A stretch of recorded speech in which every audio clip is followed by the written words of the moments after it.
Castro, good morning, good morning, good morning, good morning. Unang vlog sa 2024. Happy New Year sa inyong lahat mga Castro, mga kapatid. At syempre, sa buong mundo. Happy New Year po. Yan. Syempre, balik tanaw tayo. 2023 ay ganito pa rin. Ito pa rin po ang ating kung saan tayo nagpapalakas, nag-walking, nag-stretching, at kung ano pa. Siyempre tayo ay nakapaghatid na ng ating napasok na anak. Ay unang araw nilang pagpasok ngayon, pero Wednesday na. Yan. At ganon, siyempre. shout out sa inyong lahat dyan. Tayo muna ay mag-i-intro.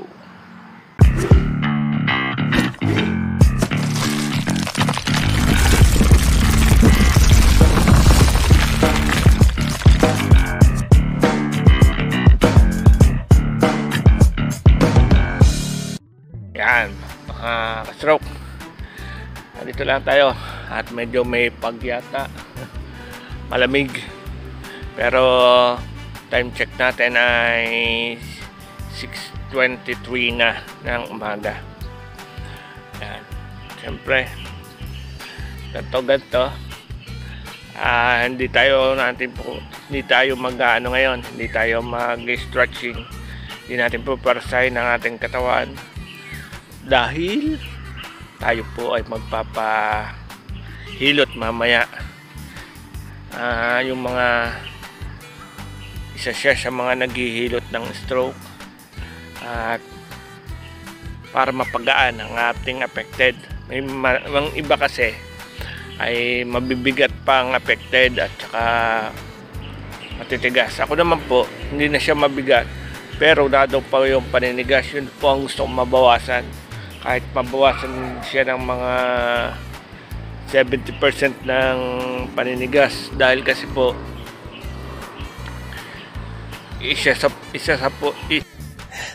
Really? isa sa mga nagpapabagal sa aking paglakad ay ang paninigas po ng ating affected ng kamay, ng paa, at kaunting dito sa may kaunti pa sa ating pisngi papunta sa mata. Pero ayos po mata ko, hindi po siya affected, pero meron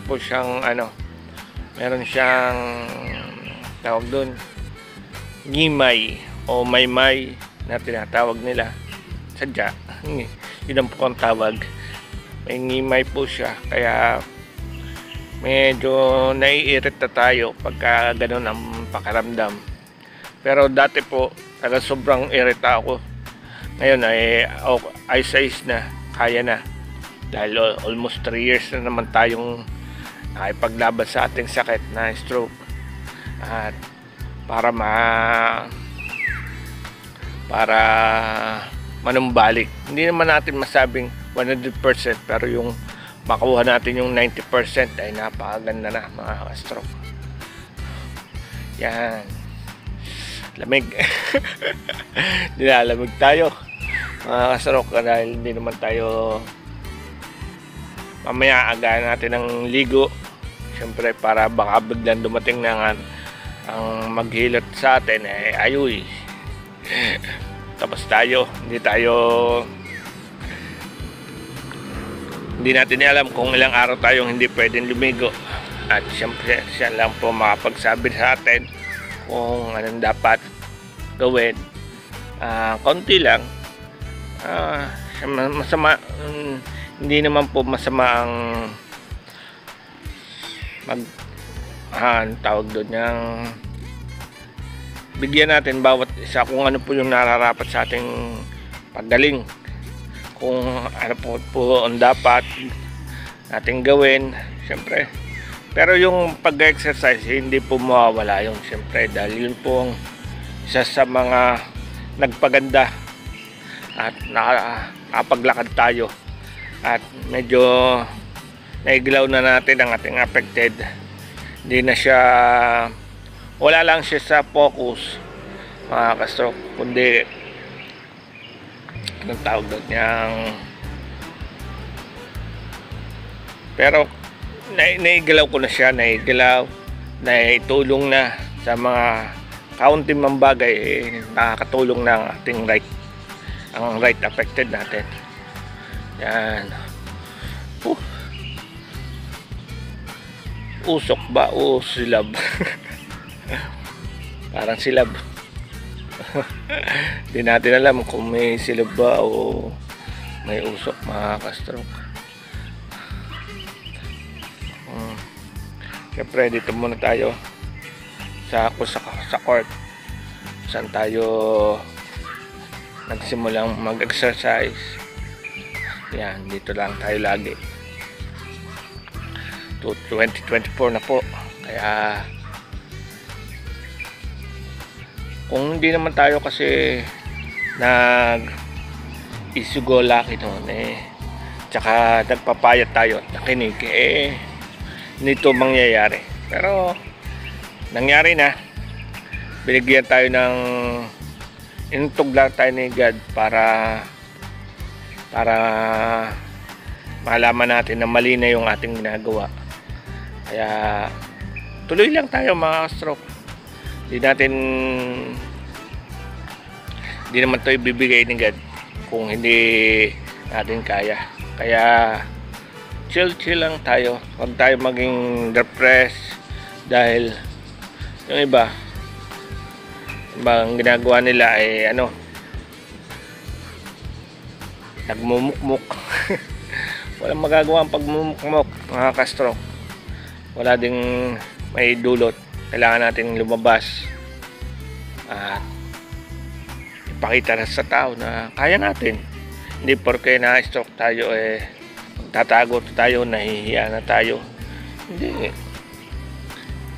Dahil doon ma-motivate sila na magbago din sila ang kanilang mga ginagawa na mali. Dahil oras na pag dumating na yung puntong tamaan na kayo ng sakit na to, ay baka sabihin nyo wow. Ganito pala. Mahirap, hindi tayo sanay, pero sa tagal ko na namang ay pagsapalaran dito, sanay na ako. Sanay na ako sa mga ganitong miski zombie lakad. Sanay na tayo, zombie walk, yan. Pero patuloy pa rin tayo magbibigay inspiration sa mga kapwa natin stroke na may nagaling po. Hindi man tayo yung perfectly magaling na, at least nakapaglahat tayo at nakapag-vlog na ganito. Kaya shoutout sa inyong lahat dyan, mga kapatid sa stroke. At ipakikita ko na lang po kung sakaling dumating po ang ating maghilot, pakita ko paano siya maghilot. Marami nagsasabi masakit, pero tama lang yun. Hindi naman po natin binibaby ang ating sakit. Kaya kung yun po ang dapat gawin, tuloy lang. So shoutout muli sa ating mga fan fitness at mga kapatid ko dyan sa Planet sa World. Yan, shoutout po sa inyong lahat dyan. Siyempre sa Team Landing, alam ko nakalanding na kayo. Yan, shoutout din po sa inyo. At siyempre sa gumagabay sa ating stroke, ang Team Palarca, Sir Dominic at si Ma'am Maribel. Yan, shoutout po sa inyong lahat dyan. At sa Ninong Echo, Jericho, at Ninang Mara, at Ninang Potpot. Shoutout po sa inyong lahat dyan. So, paano? Nandito na lang tayo. At babay na tayo. Maglalakad na ulit. So, ingat na lang po kayo dyan. At happy New Year po sa inyong lahat. So, tara na. Babay na.